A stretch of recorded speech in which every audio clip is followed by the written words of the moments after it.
부르심에 합당한 삶, 우리 세 번째 시리즈처럼 말씀을 전하고 있습니다. 부르심에 합당한 삶. 우리는 다르죠. 다르기 때문에 다른 모습으로 살아가는 것이 하나님께 영광이 됩니다. 그런데 사람들이 하나님을 일부러 몰라요. 참 말이 독특한데 일부러 모른다. 알만한 것이 마음에 많이 있지만 일부러 의지적으로 하나님을 거부하죠. 제가 어렸을 때 겪었던 일인데, 어렸을 때는 다 엄마라고 부르잖아요. 저도 엄마 따라서 미용실 갔습니다. 미용실이 동네 사랑방이라 아주머니들이 막 북적북적 했습니다. 저는 어리니까 엄마 무릎에 앉았다가 막 왔다 갔다 하다가 다시 무릎에 앉고, 이제 그러다가 엄마 무릎에 다시 앉았는데 느낌이 이상해요. 그리고 주변에서 좀 웃어요. 웃음소리가 들립니다. 그래서 뒤를 돌아봤더니 우리 엄마가 아니고 다른 아주머니가 환하게 웃고 계시더라고요. 제가 깜짝 놀라서 이제 다시 엄마한테로 들어갔죠. 누구나 어렸을 때 하는 실수죠. 그런데 그 잠깐인데 마음이 그렇게 이상할 수가 없어요. 우리 엄마는 저기 있는데 나는 엄마인 줄 알았는데 다른 분이 계시니까 깜짝 놀라서 엄마한테 갔던 기억이 있습니다. 제가 어른이 되어서 또 이거를 똑같이 부모의 입장에서 경험을 했어요. 이제 저희 아이 데리고 영화관에 가는데 어두컴컴하잖아요. 네, 저희 둘째 아이가 먼저 내려가는데 어떤 아저씨 손을 이렇게 잡고 내려가는 거예요. 그래서 제가 왜 저러나 이랬는데 깜깜하니까 몰라서 아빠로 착각을 한 거죠. 아닌 걸 알고 아이도 놀라고 그 아저씨는 더 놀라고. 저도 그 모습을 보면서 실수죠. 누구나 하는 실수인데 하나님이 우리에게도 그런 마음을 주셨어요.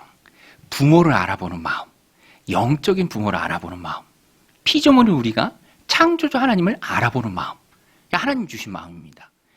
우리 안에 그러한 마음이 하나씩 다 장착이 돼 있어요.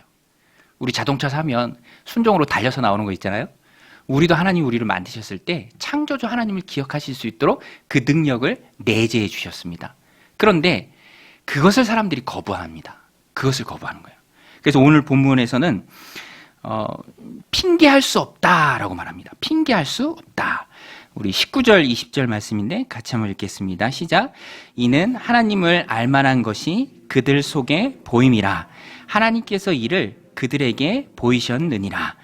창세로부터 그의 보이지 아니하는 것들, 곧 그의 영원하신 능력과 신성이 그가 만드신 만물에 분명히 보여 알려졌나니 그러므로 그들이 핑계하지 못할지니라. 핑계하지 못할 이유 두 가지입니다. 안에 하나님이 넣어주셨어요. 마음에 하나님을 알 수 있는 씨앗이 있습니다. 순정 부품처럼 아예 그 능력이 장착이 되어 있어요. 그런데 사람들이 그것을 의지적으로 거부합니다. 그리고 세상 만물을 보면서도 하나님이 계심을 알 수 있죠. 우리 아까 드린 시편 8편 찬양처럼 주의 손가락으로 지으신 모든 만물, 세상 만물, 그리고 그것을 질서와 조화 있게 운행하시는 분, 하나님, 하나님이 계신 것을 모른다라고 잡아뗄 수 없습니다. 마음으로부터 알 수 있는 능력을 하나님이 하나씩 주셨고요. 또 온 세상 만물을 보면서 하나님이 운행하고 다스리시는 것을 누구도 몰랐다라고 말할 수 없죠. 그래서 오늘 성경은 저들이 핑계하지 못한다라고 분명히 말씀하고 있는 것입니다. 그런데 사람들이 모른다라고 이제 잡아떼는 것이죠. 오늘 본문은 단순합니다. 구조가 참 단순해요. 바울이 논증하는 순서가 있어요. 너희들이 이제 그리스도 밖에 있는 이방인들을 지칭합니다. 그리스도 밖에 있는 사람들이에요. 믿음과 신앙이 없는 사람들입니다. 세상 사람들이에요. 너희들이 마음으로부터 하나님 두기를 거부했다. 하나님 두기를 싫어했다. 하나님을 하나님으로 인정하지 않았다.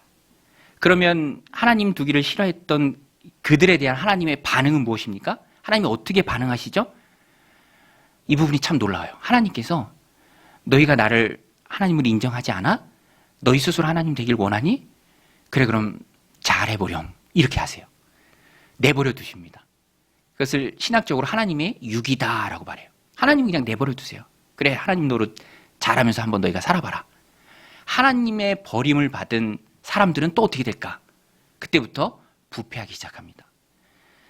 하나님을 거부한 원죄에 그 죄로 인해서 계속적으로 부패하고 더럽고 썩어진 것들을 생산해내요. 오늘 본문에 보면 하나님을 거부한 죄인이 쏟아내는 죄악들 21가지가 쫙 열거가 됩니다. 우리가 분명히 알아야 할 것은 이러한 죄를 지어서 죄인이 아니라 원래부터 하나님을 거부한 죄인이기 때문에 죄를 지을 수밖에 없는 거예요. 인과관계가 분명합니다. 죄인이니까 죄를 지을 수밖에 없는 거예요. 나무가 나쁘니까 나쁜 열매를 맺을 수밖에 없는 거죠. 바울이 그것을 지적합니다. 오늘 본문에 보면 장장 21가지의 죄인이 쏟아내는 죄악들이 나옵니다. 28절부터 우리 같이 한번 읽겠습니다. 시작.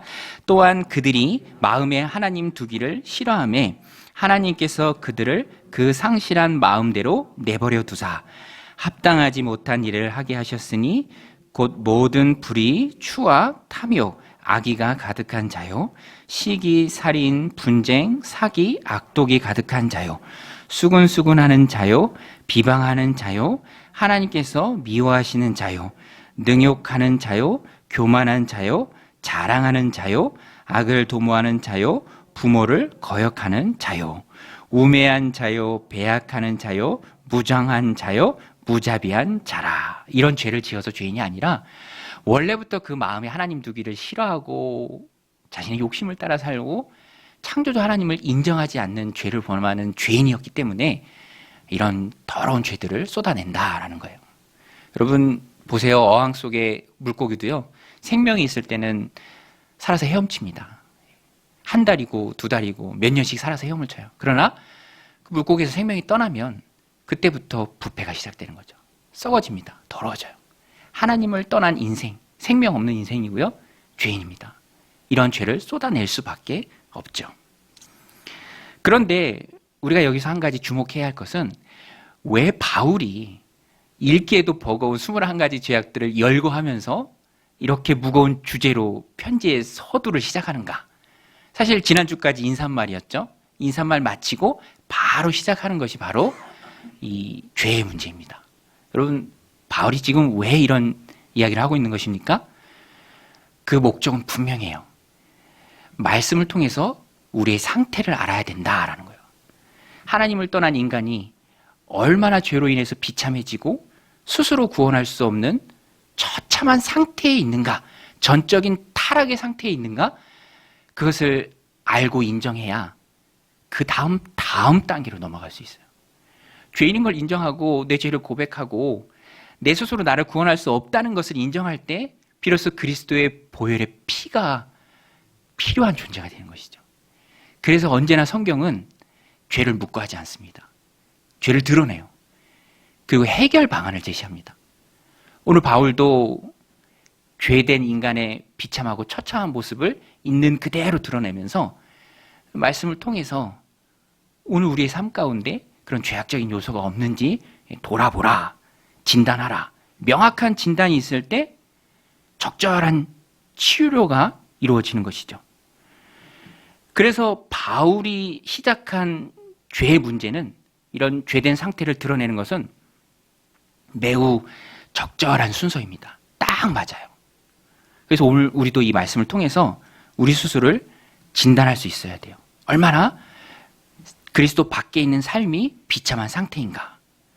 여러분, 어떤 분이 저한테 그 다이어트의 아주 확실한 방법을 알려준다면서 저한테 해준 얘기가 있어요. 그런데 이게 참 맞는 말이더라고요. 연구 결과도 있어요. 여러분, 체중 감량하기 원하시죠? 네, 어떻게 하는 게 다이어트에 제일 좋은 방법인 줄 아십니까? 어렵지 않아요. 매일 저울에 올라가면 된대요. 매일 저울에 올라가면 됩니다. 매일 저울에 올라가면 내 체중을 숫자 그대로 볼 수 있죠. 직관적으로 볼 수 있습니다. 그러면 충격을 받을 수도 있겠죠. 그리고 운동한다라는 거예요. 덜 먹게 된다라는 겁니다. 학생들한테는 시험이 이런 역할을 해요. 레벨 테스트를 보거나 막연하게 내 이 실력을 착각할 때가 참 많이 있어요. 그런데 시험을 보면은 충격적인 점수를 받는 거죠. 그런데 그 충격은 매우 긍정적인 충격입니다. 왜냐하면 그 다음부터 노력을 하게 되니까, 아, 내 실력이 이것밖에 안 되는구나. 우리의 영적 상태도 똑같습니다. 내가 보는 나의 모습이 아니라 말씀 앞에 비춰진 나예요. 하나님의 관점에서 보여지는 나입니다. 착각할 때가 참 많아요. 저도 그래서 경각심을 많이 갖는 게, 저는 하나님의 말씀을 늘 전달합니다. 사랑하십시오, 용서하십시오, 관용하십시오, 서로 품어주십시오라고 말을 할 수밖에 없는 위치에 있기 때문에 늘 말을 하다 보니까 내가 그렇다라고 착각을 할 때가 덜어 있어요. 그런데 실제로 어떤 일이 벌어져서 경험하게 되면 그렇지 못한 내 모습을 볼 때가 있죠. 경각심을 가져야 합니다. 히브리서 6장에 보면은 배교하는 사람들이 나와요. 그런데 여러분, 우리가 그 말씀도 잘 이해하는 것이, 배교라는 것이 실제적인 그리스도인에게서는 있을 수가 없어요. 우리가 한번 예수님을 영접하고 하나님의 자녀가 되었고 구원을 받으면 내 영혼은 하나님 품 안에 있는 겁니다. 그래서 그 믿음을 떠나갈 수가 없죠. 물론 낙심하고 낙담해서 한동안 소홀해질 수는 있습니다. 시험 들어서. 그러나 하나님 선택하신 사람은 어느 때는 반드시 하나님 앞에 돌아오고요. 실제적 의미에서 하나님을 배신하는 배교는 성도에게는 있을 수 없죠. 그럼 히브리서 6장에서 말하는 배교한 것과 같이 보여지는 사람들은 무엇인가? 그것은 알곡과 가라지의 비유로 이해를 하면 됩니다. 여러분, 교회 안에서 다 같이 신앙생활 하지만 지상교회에는요, 알곡과 가라지가 같이 있어요. 그것을 내가 모릅니다. 몰라요. 알곡 같기도 하지만 어느 때인가 가라지처럼 드러날 수도 있고요. 하나님만 아시죠. 천상교회의 교인은 하나님만 아십니다. 심지어는요, 가라지조차도 자신을 알곡으로 착각을 할 때가 있어요. 제가 언젠가 차를 타고 이렇게 지나가는데 이단 모임하는 건물이에요. 그런데 현관에 재미있는 안내 문구가 붙여져 있더라고요. 제가 정통교회 목사로서 그 문구가 참 무서웠습니다. 뭐라고 써 있었냐면 신천지 출입금지 이렇게 붙여져 있더라고요. 이단들이 볼 때도 신천지는 참 출입금지 대상이구나, 참 지저분하구나, 그런 것도 느끼고요. 근데 본인들은 아니다라고 생각하는 거죠. 분명한 성경적 해석의 오류를 가지고 있고 자기도 천국에 못 들어가고 자기를 따르는 많은 사람도 천국에 못 들어가게 하는 그 악한 일을 하면서도 신천지 출입금지. 그런데 여러분, 어떤 때에는 우리가 그럴 수도 있습니다. 우리가 우리 스스로 속일 수도 있어요. 자기 기만이라고 하죠. 착각에 빠질 수도 있습니다. 그래서 우리 교회에서는요, 항상 구원의 확신을 중요하게 생각해요. 왜냐하면 그래야 그 위에서 믿음이 성장하고 성숙해 갈 수 있는 거예요. 기초가 안 돼 있으면 아무리 쌓아도 금방 무너집니다. 모래성과 같은 거예요. 내가 착각하면 안 되잖아요. 그래서 항상 말씀을 통해서 우리 스스로를 진단하고 점검하고 돌아보는 게 너무너무 중요합니다. 오늘 본문도 그와 같은 목적으로 우리에게 귀한 메시지를 줍니다. 여러분, 말씀을 통해서 우리 자신을 점검하는 은혜가 있으시길 바랍니다. 말씀을 통해서 우리 자신을 돌아보고 점검해야 돼요. 특별히 오늘 본문을 통해서 두 가지 점검할 것. 첫 번째는 누가 나의 주인인가? 누가 나의 주인인가? 이걸 우리가 좀 같이 점검했으면 좋겠습니다. 여러분, 우리의 주인이 누굽니까? 나의 주인이 누구시죠? 내 영혼과 내 인생의 주인이 누굽니까? 여러분, 예수님이 내 삶의 주인이신 줄로 믿습니다. 여러분, 예수님이 내 삶의 주인인 줄로 믿습니다. 우리가 예수님 다 영접했죠? 예수님 영접했습니다. 구원자로, 주인으로 영접했어요. 내 죄를 사하시는 내 영혼의 구원자로 예수님을 마음 가운데 영접했습니다. 맞아들였어요. 그리고 내 인생의 주인으로 예수님을 영접했죠. 그러면 예수님을 주인으로 모시고 살아가야 합니다. 예수님을 주인으로 모시고 살아가는 삶의 증거들이 우리 안에 많이 있어야 돼요. 야, 저 사람의 인생의 주인이 진짜 예수님이다. 다른 사람들이 그렇게 말할 수 있을 정도로 예수님을 주인으로 모시고 살아가는 삶의 다른 모습이, 구별되고 차별된 모습이 우리 안에 있어야 합니다. 오늘 본문은 그리스도 밖에 있는 사람들이 자기가 자기 삶의 주인이에요. 특별히 그 중심에 바울이 비유하며 딱 집어서 드는 게 우상숭배예요. 우상숭배. 예. 그 아이돌 가수들 많이 있잖아요. 아이돌이 무슨 뜻입니까? 예. 아이들. 우상이잖아요. 우상. 굉장히 조심해야 할 단어죠. 제주도 가면 성산일중봉이 있는데 이제 가끔 올라가면은 간혹 그런 분들 볼 수 있어요. 조금 모양이 독특하고 좀 기괴하게 생긴 바위 앞에서 손을 모으고 이제 뭔가를 비는 그런 분들이 있어요. 저도 그런 분들 보면 이런 분들이 진짜로 있네. 요즘 시대에도 있네. 그런 거를 느끼면서 또 한 가지 느낀 게 뭐냐면 저분이 진짜로 성산일출봉에 있는 저 신기하게 생긴 그 바위를 섬기는 건 아니죠. 우상숭배는요, 욕심의 투영입니다. 자기 자신의 욕심을 섬기는 게 우상숭배로 드러나는 거예요. 우리는 둘 중에 하나를 선택해야 합니다. 자기 자신이 인생의 주인이 되든지, 자기 자신의 욕심을 섬기며 따라가든지, 아니면 예수님을 내 삶의 주인으로 모시고 살아가든지. 중간은 없고요. 항상 그 사이에서 우리가 선택을 해야 됩니다. 우리는 예수님을 내 삶의 주인으로 모시고 살아가는 자들이죠. 그리스도 밖에 있는 자들은 오늘 바울이 잘 설명합니다. 우상숭배에 빠진 사람들이에요. 우리 21절, 23절인데요. 이것도 우리 같이 한번 읽겠습니다. 시작.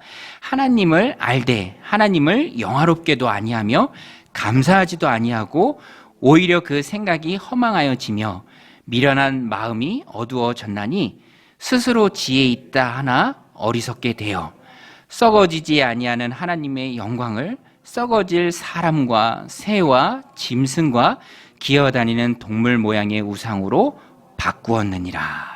이 그리스도 밖에 있는 사람들의 삶의 핵심입니다. 하나님께 영광 돌리지도 않아요. 창조주 하나님을 기억하지도 않습니다. 감사도 없어요. 영원히 썩지 않아야 할 하나님의 영광을 썩어 없어질 사람과 새와 동물과 기어다니는 것들의 형상으로 바꾸고 그것을 섬기는데, 진짜 섬기는 것은 우상은 욕심의 투영이죠. 자신의 욕심을 우상화해서 그것을 섬기는 겁니다. 그러니까 자기 자신을 섬기는 거예요. 여러분, 죄의 핵심이 무엇입니까? 자기가 하나님 되는 거예요. 그리스도 밖에 있는 사람의 특징입니다. 자기가 하나님 되는 거. 자기 자신 섬기는 거. 그러면 결과는 무엇인가?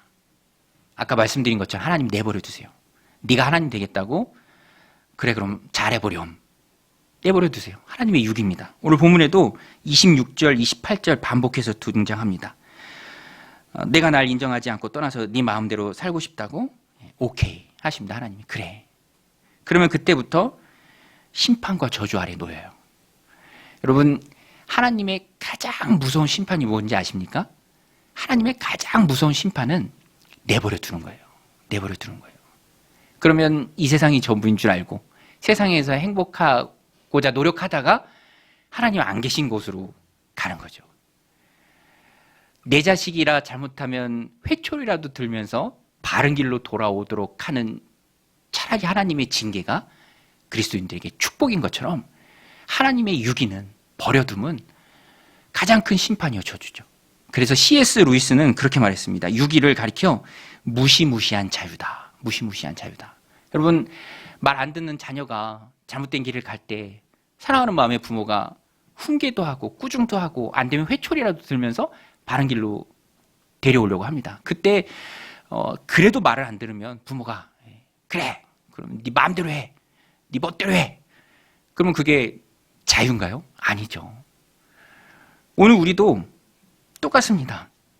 하나님이 자녀로서 우리를 품어주시고요. 히브리서의 말씀처럼 잘못하면 징계도 주시죠. 그것이 그리스도인 된 우리의 삶의 큰 축복입니다. 무서운 범죄에도 불구하고 잘 되는 것처럼 보이는 것은 전혀 부러워할 게 아닙니다. 그것은 심판이고 저주죠.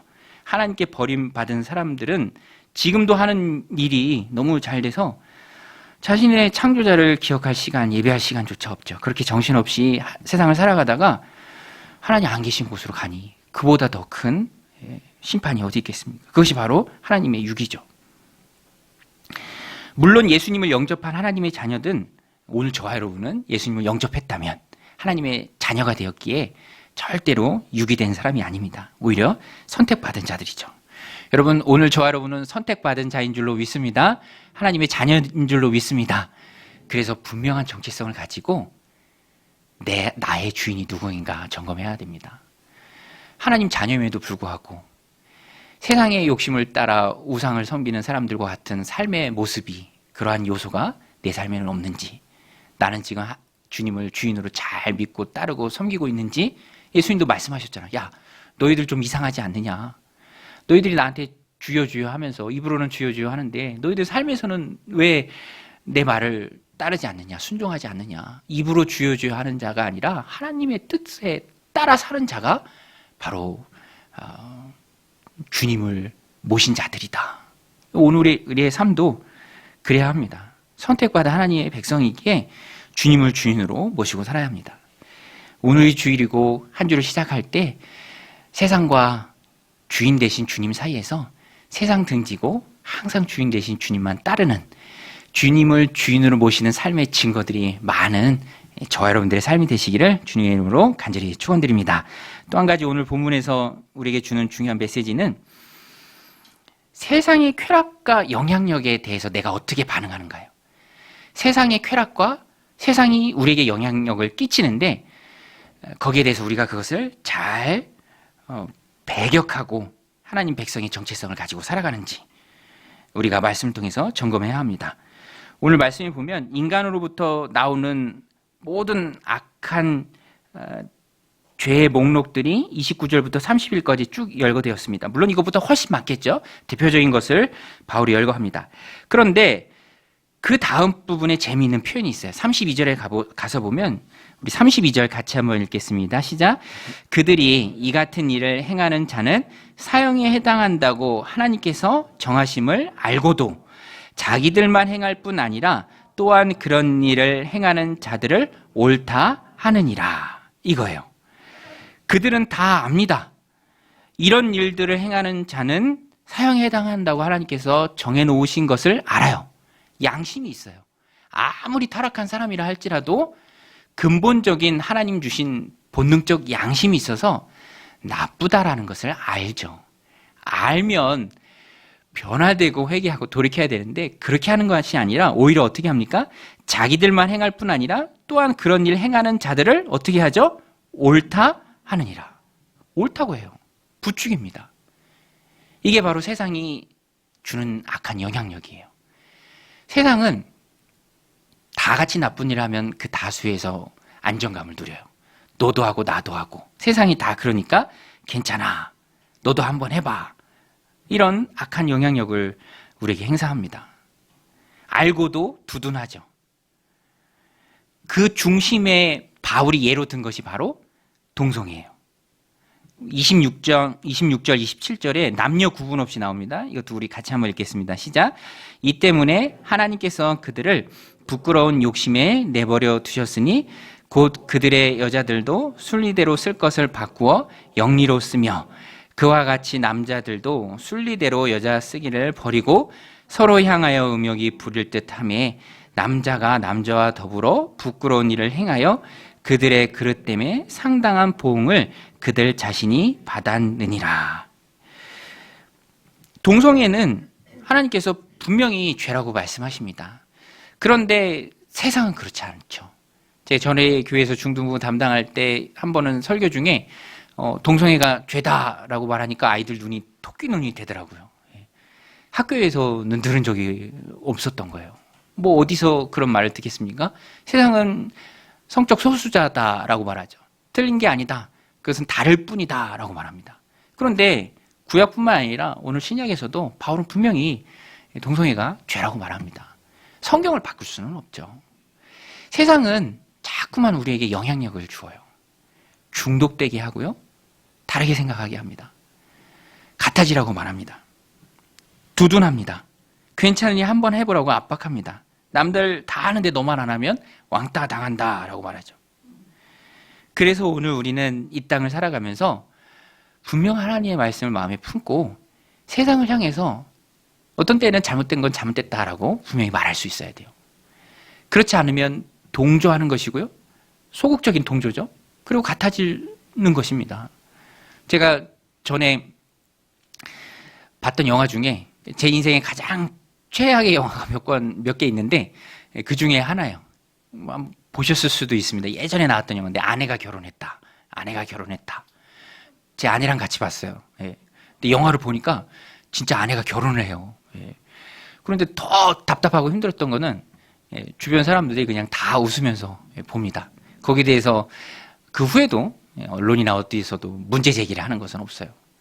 그런데 세상은 항상 그렇죠. 그게 세상의 본질입니다. 오늘 말씀처럼 잘못됐다라는 것을 알면서도 자기들만 행할 뿐만 아니라 오히려 그런 일을 하는 사람을 옳다고 부추기고 두둔합니다.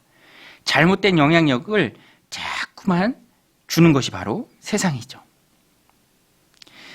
그래서 세상을 성도는 믿지 말아야 돼요. 세상을 믿지 말아야 돼요. 그리고 예수님만 꼭 붙들고 예수님만 믿어야 합니다.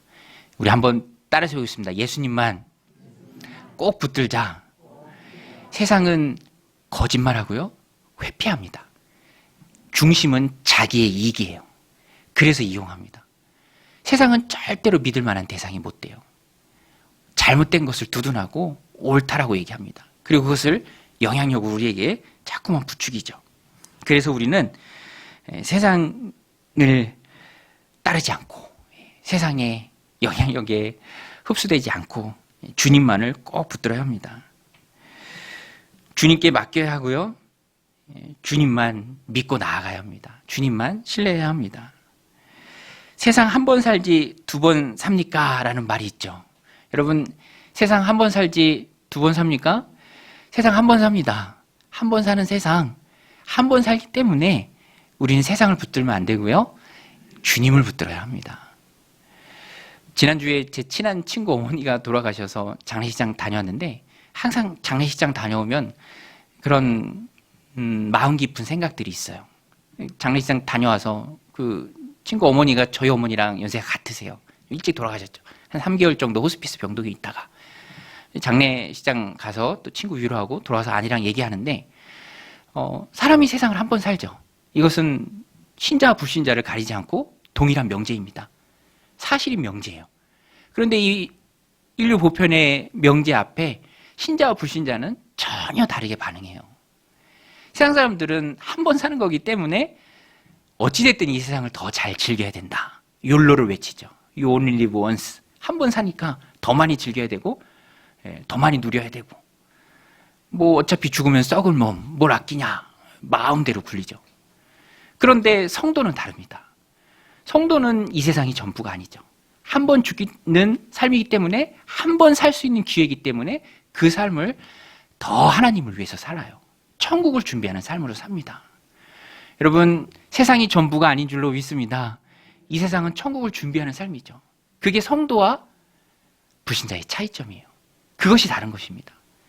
그래서 우리는 달라야 해요. 꼭 달라야만 합니다. 세상이 환멸을 느낀다라고 말하는 그 핵심의 이유는, 너희는 다르다고 말만 하고 삶은 다르지 않은데 왜 자꾸 다르냐고 말하니까 화가 나는 거죠. 그런데 우리는 다릅니다. 다르니까 다르게 살아야 돼요.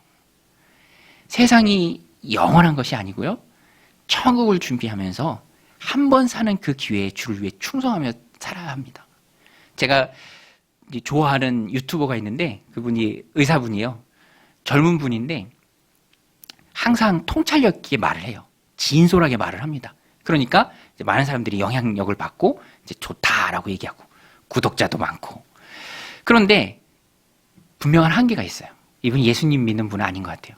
자주 사용하는 말 중에 뭐라고 얘기하냐면, 다음 생이란 말을 잘 써요. 젊은 사람도 많이 쓰죠. 다음 생, 이번 생, 다음 생. 이번 생의 취미는 이걸로 정했다. 이번 생, 다음 생이 불교적 윤회관이죠. 뭐 다음 생도 있고 뭐 또 다른 걸로 태어나고, 분명한 한계가 있습니다. 그런데 우리 그리스도인은 다르죠. 다릅니다. 영원한 천국을 바라보고 영원한 천국을 믿고, 그래서 영원한 천국 가기 전에 한 번 주어진 이 삶이 귀한 거예요. 소중한 거예요. 함부로 할 수 없는 거예요. 세상의 가치관에 동조할 수 없습니다. 다르게 사는 거예요. 내 삶으로 예수 그리스도의 주인 되심을 세상에 증거하는 삶이죠. 오늘 우리도 그러한 삶을 살아야 합니다. 그리스도인은 세상의 가치관을 철저히 배격해야 합니다. 죄악에 동조할 수 없습니다. 오히려 하나님의 은혜에 감사하고 하나님 주신 한 번 사는 기회를 소중히 여기며 거룩한 삶으로 하나님을 영화롭게 해야 합니다. 목적을 따라 사는 삶을 살아야죠. 왜 그래야 합니까? 다르기 때문에. 다르기 때문에. 존재가 다르죠. 오늘 말씀은 그리스도 밖에 있는 사람들에 대해서 바울이 묘사한 거예요. 그러나 그런 삶을 따르는 모습이 신자된 우리에게 없는지 이 말씀을 통해서 우리를 점검해야 합니다. 특별히 내가 내 삶의 주인으로 주님을 모시고 있는지, 삶에 만나는 다양한 문제 가운데 나는 항상 주님의 말씀에 순종하면서 따라 살아가고 있는지, 또 세상의 영향력을 받는 것이 아니라 오히려 다른 삶으로 세상에 선한 영향력을 끼치고 있는지, 오늘부터 시작되는 한 주의 삶 가운데 우리 삶 가운데 이 말씀을 붙들고 살아가는 은혜가 있으시기를 주님의 이름으로 간절히 축원드립니다.